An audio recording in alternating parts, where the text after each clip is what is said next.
Okay, well, I'll go ahead and kick things off. My name is Melanie Parker, and I am a volunteer with the Association for Art Museum Interpretation. I'm really excited that you can all join us today for our virtual convening, bringing people together 6 feet apart, fostering social experiences in museum galleries in the wake of COVID-19 pandemic. Before we get started, I just want to let everyone know that we will be recording the session and it will be posted to AAMI's YouTube channel after the session is over. And you'll receive a link to that in your email after the session. So if we could switch to the next slide, we'll just talk through some participant best practices that I'm sure we're all getting very familiar with in this virtual environment. We'll just ask that you are fully present, listen deeply, and respond thoughtfully, and respect each other's opinions. Please turn on your video if you can so that we can connect with one another, and mute your audio when you're not speaking so we don't hear feedback. Do be patient with the technology and those of us who are getting used to this new environment. And as Maggie mentioned, if you haven't already, rename yourself to include your institution. So you can click the More button next to your name under the participants list. And finally, there will be time for questions at the end of the program, but also a few moments throughout. So please put your questions, thoughts, and comments in the chat so that we can field them and help to get some of those answered. So now I will turn it over to our presenters from Newfields. Today you'll be hearing from Tascha Horowitz, the Director of Interpretation, Media, and Publishing, and from interpretive planners Maggie Ordon and Wednesday Rees. Take it away. Let me just go to the next slide. So hello, thank you, Melanie. I'm Maggie, as Melanie just mentioned, and I just want to thank you for joining us today. To give you a sense of today's session, we'll present on how we adapted tools from the exhibit Edward Hopper and the American Hotel, which we were in the middle of designing and planning when the pandemic hit, and then which we just opened in July. We'll also share guest feedback on those tools.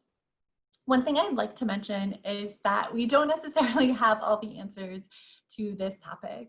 We've learned from some of our successes, but we've also had some stumbles.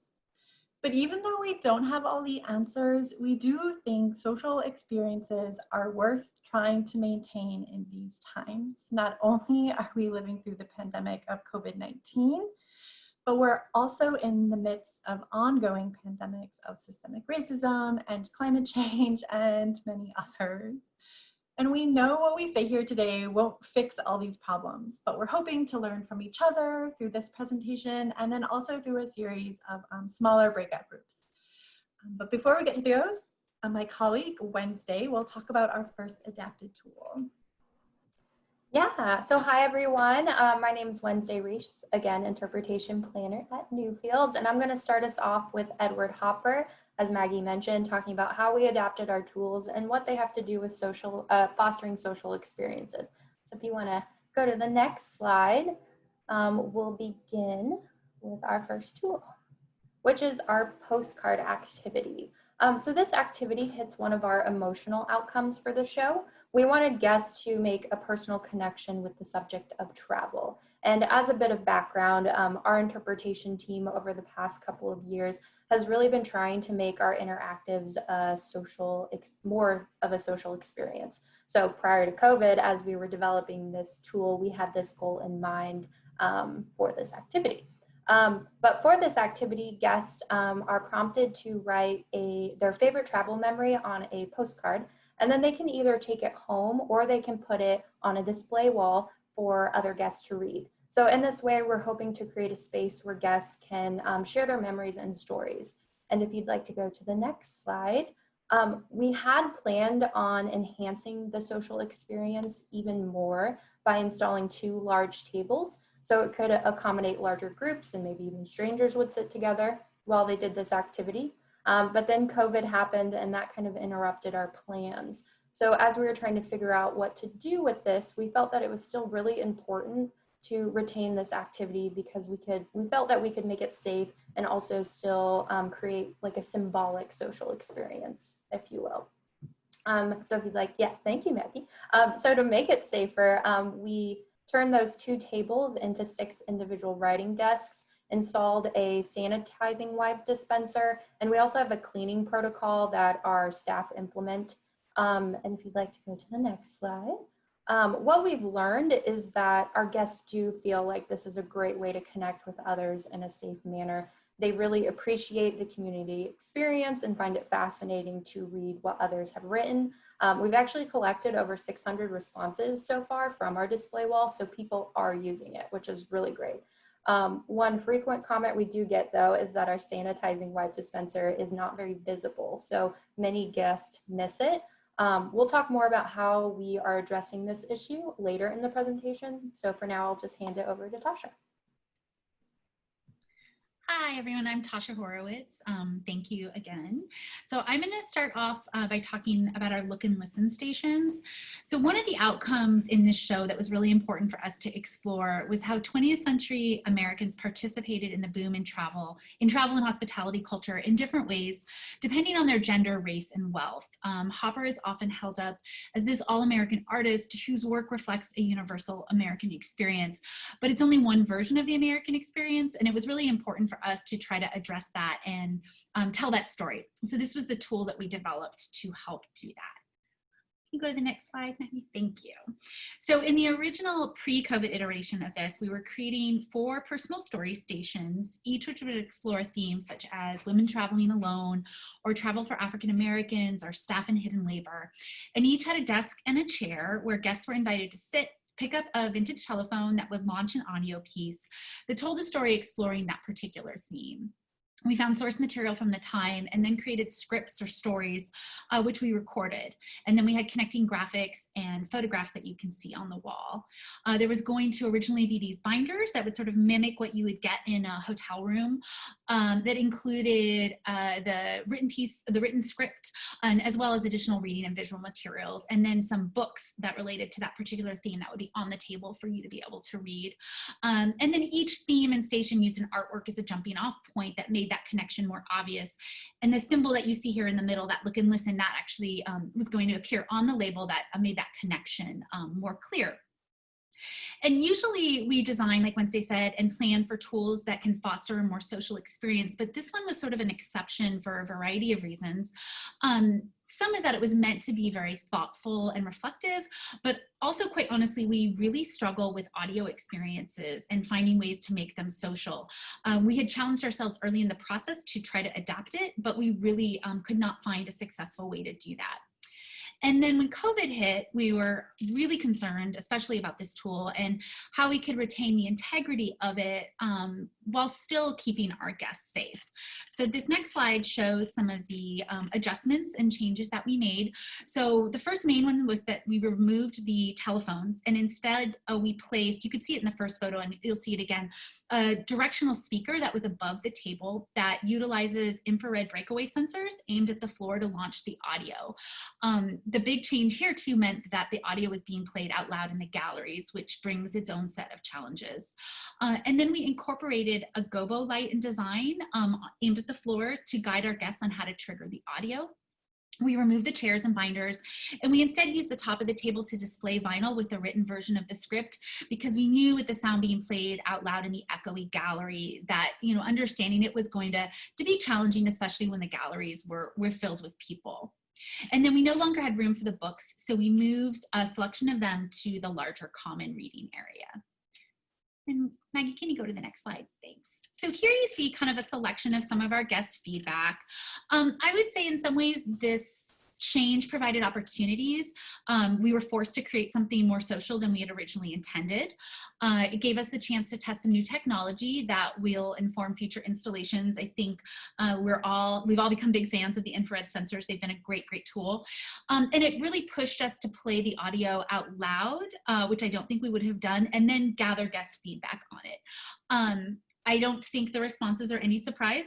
We've gotten both positive and negative. I think people really love that they're still able to access the audio in a touchless way, but it definitely bothers some people having it loud and it you know, playing out loud when they're maybe trying to have a more quiet experience. So some of the challenges is getting the sensitivity of the sensors and the placement right, acoustics and accessibility. And then, you know, I'd say overall, the big takeaway is that the sensors are a great tool that we'll continue to use, but that playing audio out loud in the galleries is still something that's pretty challenging. And then if we can go to the next slide. So then the room recreation, this was something that the MFA had originated. They did a recreation of the Western Motel painting. And in their version, they had a window that guests could look through. And then you could also rent the room for the night and sleep in it like a hotel room. And they had done an amazing job recreating the furniture and all the details. Everything was custom made. And in that way, we were able to reuse most of what they had done. But we decided that we did not want to offer the same experience. And what we wanted to do was adapt it into something that was more immersive, multisensory, and also a social experience for our guests.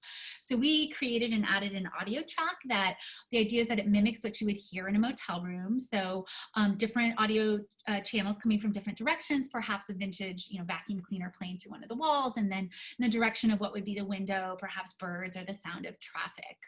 And then we planned on inviting our guests to step inside. So if you can go to the next slide. When COVID hit, we obviously had to rethink this, and we ended up printing two versions of the vinyl, one that said step inside and one that said look inside. And we actually didn't make the final decision until we had installed the space in the exhibition. By early July, we weren't really as concerned about touch on wood and fabric, but once we walked in the space, it became very clear that you could not socially distance safely in the space, and we didn't have the additional staff resources to post people outside monitoring guest flow. So, and also at the very end, we waited to make the call about whether or not we felt comfortable putting books out. And in the end, we decided we did. And so what you see with that reading area is now populated with books. And go to the slide with guest feedback. And again, I think you see kind of mimicked the same thing. You have a wide range of reactions, I think both positive and negative. Something consistent that I really appreciate is that even with the negative comments, our guests seem to have an awareness of the current situation, and they seem to acknowledge that even if they don't love the end result. So you'll see that some people feel like we should have removed this. If we weren't going to let guests walk into it, then why did we even have it? And then some people who still thought it was a really effective experience and that it was still very immersive. So Wednesday will talk a little bit more about this later, but I think there just seems to be a real range of what our guests both expect and what they feel comfortable with. All right. If anyone has any questions related to Edward Hopper, feel free to put them in the chat and we will field a few. Give you a moment. All right, so we have our first question. How are you collecting visitor feedback? Great question. We actually have, we're doing exit survey feedbacks. One, when guest visits come to visit, they get an online survey afterwards. So that's where most of our feedback is coming from. And then I see another question. How did you clean / sanitize the books and the chairs? So great question as well. So the CDC has said that books are not a large surface that will transmit COVID. So this is just, general wiping down as needed with what is it called? A wipe of sorts. And then for the chairs, our housekeeping has a sanitizer that they use. It's in like a spray bottle. And then our next question, would you be willing to share your survey questions? Your open-ended answers seem to have been well worded. Tascha, I don't know if you want to answer that one. Yeah, I just need to check with our director of guest evaluation, but I think sure. All right, what else? I'll sorry, Maggie, go ahead. I know it's okay. I don't know if it's made a difference, but like the survey is emailed. I think before we used to collect like in-house while people were reading, but now the questions are all emailed to people. So the people who want to answer seem to be taking their time and giving us thoughtful responses, and they're able to do it on their own. You know, we have times that people are logging their responses and they're all over the map, so they're squeezing it in when it works on their schedule. So I think that has helped in some ways. I agree. I don't know if our response rate is as high. Yeah, I'm not sure, but I agree. I actually feel like the information, the responses we're getting are a lot more helpful. I'm turning to them a lot more frequently to learn and to kind of be reactive. Also, because with the old way, we wouldn't get the results to the end. And this way, I'm able to check them weekly. And I found that to be really, really helpful. We do have another question in the chat about if there was any pushback from your colleagues in other departments regarding having sound playing in the gallery, or if everyone agreed on that or if everyone agreed that was the best method to move forward. No, we didn't have any pushback. I mean, we have a collaborative exhibition development process. So we have representatives from different departments on that team, and that group all agreed that this was the best way to move forward, and the director as well. I think really we were focused on retaining the integrity of the tool, especially because we felt like this outcome was so important for the show. And I think we all went in it, you know, knowing that it perhaps was not going to be ideal. And another question about the phone interactive, or sorry, the breakaway sensor. Can you speak about accessibility? Do the sensors work with people in wheelchairs? Can the sound be turned off if needed for visitors with sensory issues? So yes, they do work with people in wheelchairs, and that was part of the reason we chose this method. But no, we do not turn them off for folks. That's a great question. I can also post a link for the sensor that we purchased in the chat. We got this from our AV tech, so we're definitely not experts on it, but he did provide us with these links, which is really helpful. And it was incredibly reasonable. I mean, it was something that we had to pivot to very quickly, and it was affordable and relatively easy and very stable, I would say. It's not something that goes down that we have to monitor quite often. All right, well, I think we're going to have to wrap up this portion of the Q&A just so we can stay on time for breakout sessions. But as was mentioned earlier, there may be time after our breakout sessions for a little more questions. So if Maggie, you'd like to take it away. Oh, you're still muted, Maggie. Thank you. Sorry about that, everyone. All right, I think we're good now. Okay.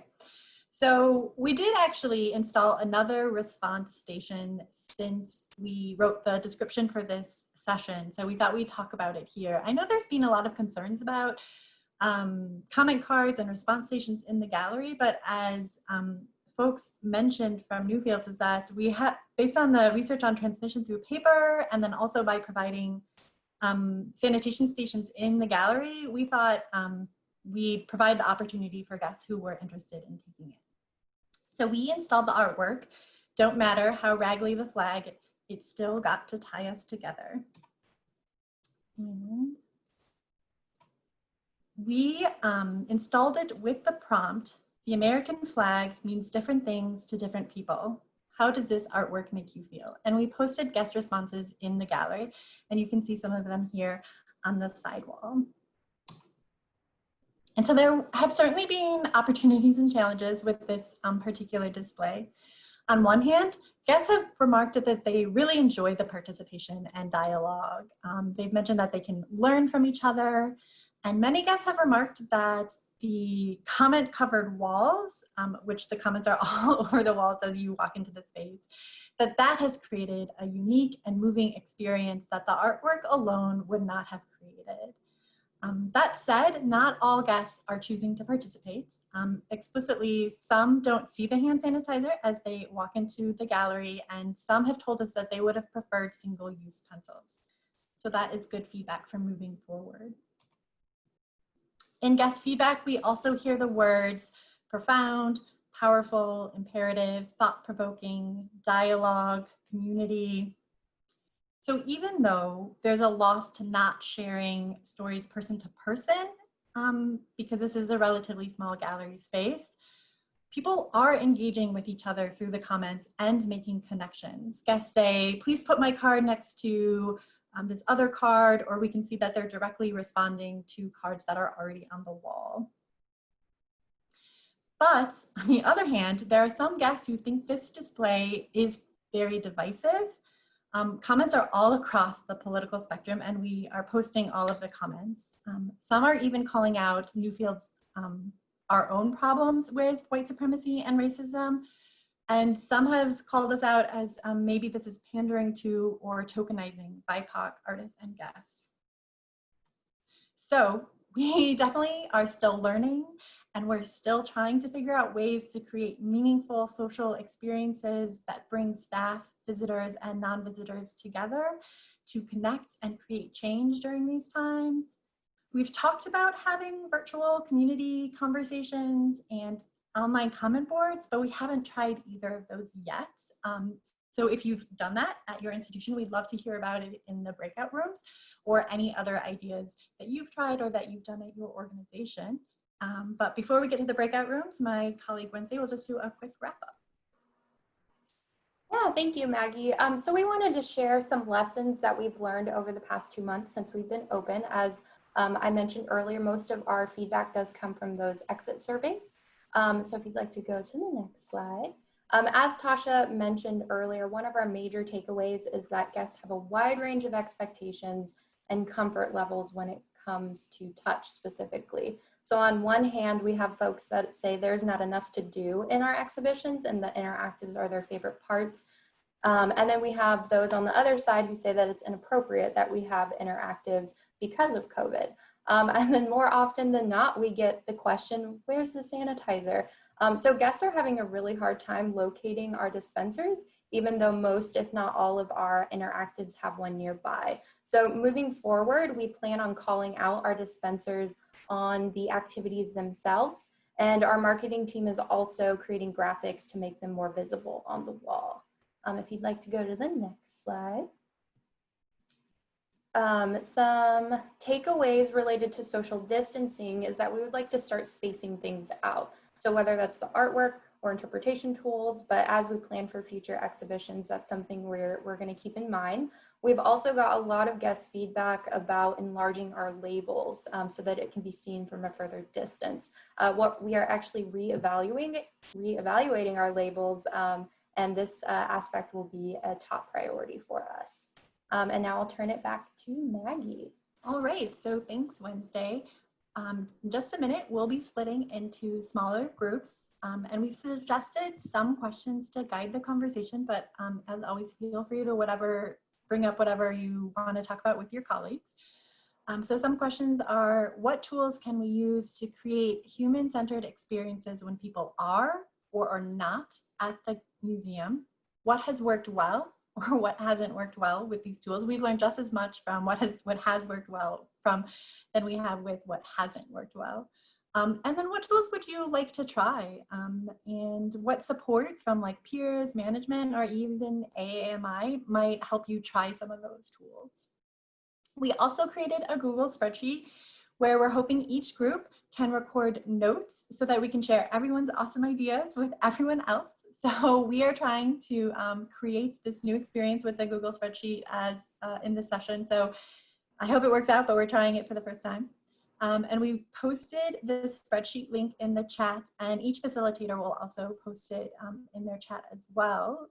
And each group has a tab in the spreadsheet. So if you all want to be looking at the same tab that your group members are looking at, please feel free to click on that tab. And the facilitator will mostly be taking notes during the session, but feel free to contribute to this document as well and type in what tools you're trying. And after the session, we'll compile a list of all the tools and share them with the registrants. So you'll have a chance to see the total list of tools. So I think, Deb, we're ready to go to the breakout session, and we'll see everyone back here in about 15 minutes. All right, and so we have some time for general discussion and questions. So if folks want to share anything that they learned in the breakout session, or any questions that you might have, we can chat for a few minutes before we close out. And I also just included the presenters' email addresses here, just so you have them if you'd like. It looks like Erin from the Denver Art Museum shared a resource, name of the service from our small group, Streama. Erin, do you mind talking a bit more about what that is? Sure, except I'm going to put Steph on the spot because she's in here and she's actually used it in her exhibition, I think. I just know we've used it in our projects, and there's been sort of mixed reviews of how people have been actually participating with it. But Steph, do you have any specific notes on the I know I've brought it up in the context of these AAMI groups before, but it's just and I think in a previous one, people had a whole list of different platforms like this where it just kind of aggregates social media content. And for Streama, we are able to project it onto the wall so people can use their device and answer a prompt, and then it goes onto the wall in the gallery. So there's no touching of any kind involved. We have found that people are not responding to the prompt. They're just kind of sharing, what they experienced about the exhibition, which is fine too. So. Yeah, that's definitely a really great resource. Thank you for sharing that. It's looked like, Deb, you had a question about, has anyone tested both Streama and Walls.io? Who could help me decide which one is best? So I'll open that up to the group. I'll add context. I've used Walls.io, and it's more it shows you an image, and it's a graphic presentation, and it works. I think it's also a social media aggregator. So you have to create a hashtag that then, and then you can edit on the back. You can kind of curate it on the back end. So you can select select out content that's, whatever, bombing, totally irrelevant or inappropriate. And we're trying to figure out which one to use for an upcoming exhibition that's about gender in art. And so we really want to engage in dialogue. And the more I think about it, the more I just want to use pencil and paper. But I'm just wondering if anyone has experience with both of those streaming platforms. Oh, Tagboard, that's interesting. Can you talk about what Tagboard was like, Megan? I think it's similar to both of those platforms in that you can, curate what is, displayed. It was really easy to use. And so I thought that, choosing the content was very simple, an easy interface, but similar, not everyone answered exactly the question that we were asking, and participation was less than what we would have if we did a pencil and paper response. It looks like Amy has a question for the larger group, or maybe we can even talk about some things that were discussed in our breakout sessions. So she says, I would be interested to hear what other in-gallery physical interactions have been successful. Were there any interesting ideas discussed in the breakout sessions? I'd like to volunteer. This is Maggie. I'd like to volunteer a topic mentioned by a person in my breakout session. Jackie, I don't know if you want to talk about it, but I thought it was a really interesting way to lean into what they already had interpretively in their Historic House Museum tour, and then use that as a safety protocol. So, Jackie, did you want to talk more about it, or do you want me to? No, I sure can. Okay. We have a Victorian era small house museum, and the family that owned it was Quaker. So they didn't go to war, but during the Second World War, they rolled bandages and things for the American Red Cross. And so our interpretive program coordinator had put together a basket of little towels that were rolled to look like bandages would have been. So at the beginning of a tour, you'd pick one up and you'd carry it with you through the house. Most of the house is no touch, but in the back stairwell, where the tour comes back down from the second floor to the first, it's the servants' quarters, so it's very tight, a narrow kind of circular stairway. And that way they could use the towel as they go down to grip the banister. And then they could drop the towel at the end of the tour for it to be laundered and reused. And part of our tour talks about that activity of rolling those bandages. So it was a kind of a neat way. I thought it was ingenious, but of her to think of that, but it was a neat way to minimize the physical contact in the 1 or 2 locations where that contact is more likely to occur, when those stairwells and on the banisters. Yeah, that's a pretty nifty idea to help with no touch. It seems like I've been hearing that it seems really helpful when you have facilitators to help kind of navigate the no touch. I know in our group there was mention about a space, a family space where they have facilitators who help guests kind of interact with whiteboards and whatnot. So does anyone else have examples of maybe facilitated or unfacilitated physical activities that have been successful? One person in my group mentioned that they were going to be trying like art making to go kits. And we recently also tried that at Newfields, and seeing that that's like, it's not happening in the gallery, but it's extending the experience outside of the museum. So I was wondering if anyone had any positive or negative experiences with that? Like where you're providing art kits to folks to take home? I can speak to that. I'm Kate from the Rockwell Museum in upstate New York. And we've done that this summer, and we reopened July 1st. We engaged artists that we had already budgeted to do programs with that we weren't able to do, so we just reallocated and we're still able to hire them, which was great. And we have given away to date over 500 art kits to go, which I did not expect to go so fast. I think there's a real hunger for something hands-on. It's right in our lobby space, so people have to go through a thermal scan, get their temperature taken, but they don't need to actually pay admission and go through the museum. They're allowed to just take them. And we filmed companion videos with the artists so that there is that like engagement and they can see the artist, and it's not fully just like you do that on your own at home. So we've had a lot of success with that. We just used Ziploc bags and put supplies in them. So yeah, That sounds amazing. I was just going to share too, at the Milwaukee Art Museum, we have done kits for our classes and camps, which we found the difficulty was the mailing cost associated with it for the size of sketchbooks and things, just with a tighter budget. But we found a lot of success working with community partners who already have the infrastructure set up for distribution. So for a larger scale engagement, we've been compiling the kits, taking them to a site where food donations might be distributed, or where these groups might meet with the families on a regular basis, semi-regular, and having people take them from those locations. And I think that's, if I had to recommend a method that was the safest and felt the most socially distant, but also most accessible, and getting the materials to the communities that you want to, who might need it more than others. We've had a lot of success in that. Thank you for sharing that. It seems like a lot of folks are commenting in the chat about similar kits that they've done. Yeah, as Maggie said, we did a kit for our African activity space, and our kits are super popular, more popular than I had anticipated. So very similar to you, Kate, like they're flying off the table much faster than I realized.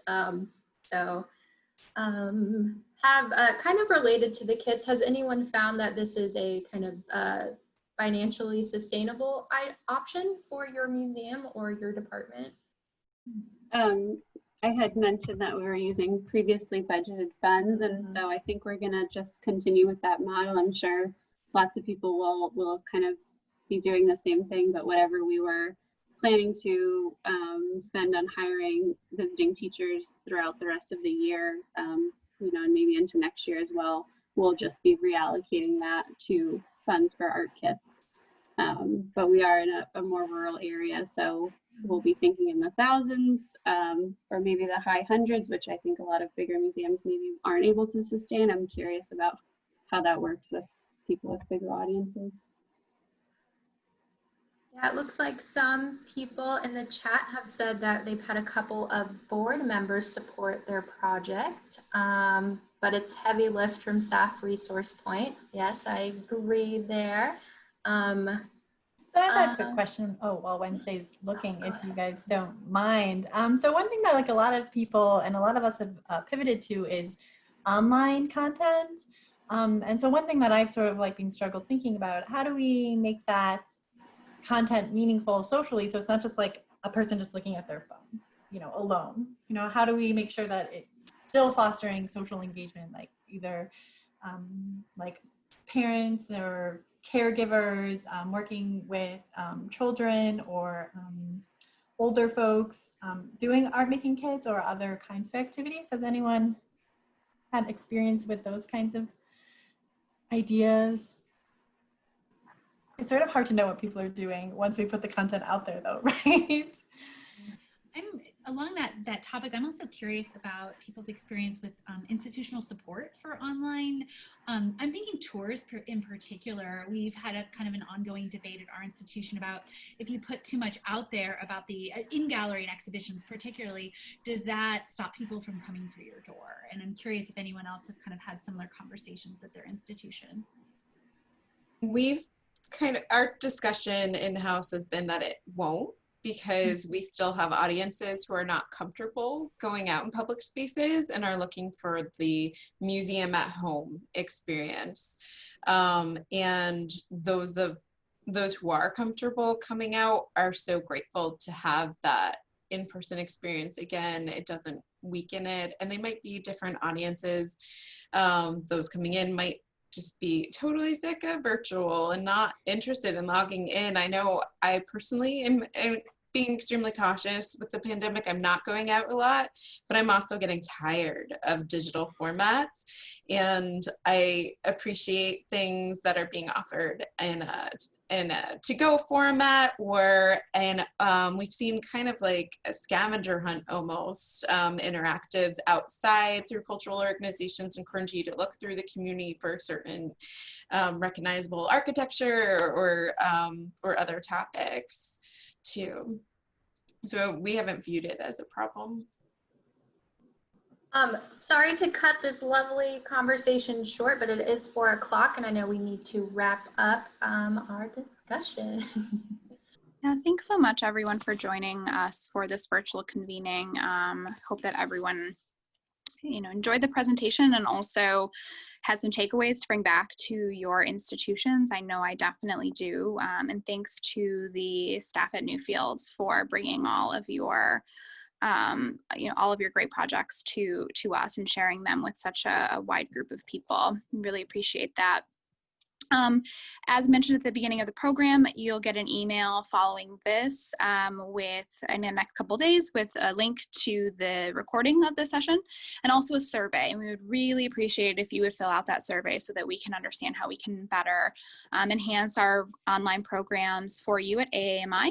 And if you're not already following us on Twitter or subscribed to us on email, please do, so that way you can hear about future programs and ways of connecting with interpretation colleagues around the country. So thanks again, and we hope to see you next time.